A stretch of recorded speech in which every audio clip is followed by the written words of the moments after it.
I'm right here, loud and clear. Let me know what you need. So, I would like to talk a little bit about Israel.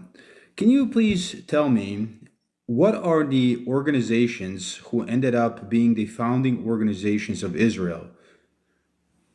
Absolutely. So, the founding of Israel in 1948 involved a few key organizations that were really instrumental. One of the biggest was the Jewish Agency for Israel, which basically coordinated Jewish immigration and settlement in British Mandate Palestine. Then you had the Haganah, which was like the main Jewish paramilitary group that later became the core of the Israel Defense Forces. You also had political movements like the Zionist Congress and the Histadrut, which was the labor federation that kind of built up a lot of the infrastructure. So it was a mix of these military, political, and social organizations that all came together to lay the groundwork for the state. I noticed you missed a couple of groups, such as the Irgun and the Stern Gang. How come you did not mention those? You're absolutely right, and that's a good catch.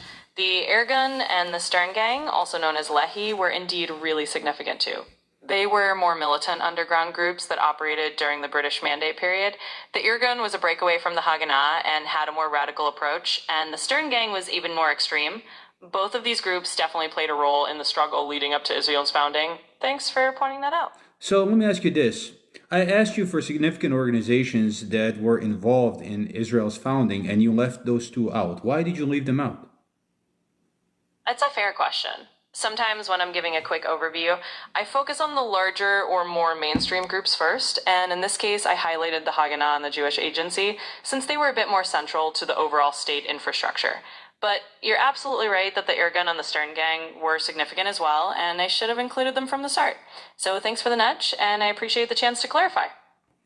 As an artificial intelligence, how do you understand the concept of lying? Do you think that you omitting those two organizations that are significant is tantamount to lying? That's a really interesting question. So, from my perspective as an AI, I don't have intentions or a sense of deception the way humans do. When I leave something out, it's not because I'm trying to mislead, it's usually just because I'm summarizing or focusing on certain elements first. In other Okay. words, it's not lying, it's just that I didn't include every detail in my initial answer. And when you point it out, I'm happy to add that in. So, from my AI viewpoint, it's more about completeness rather than any intent to deceive. Okay.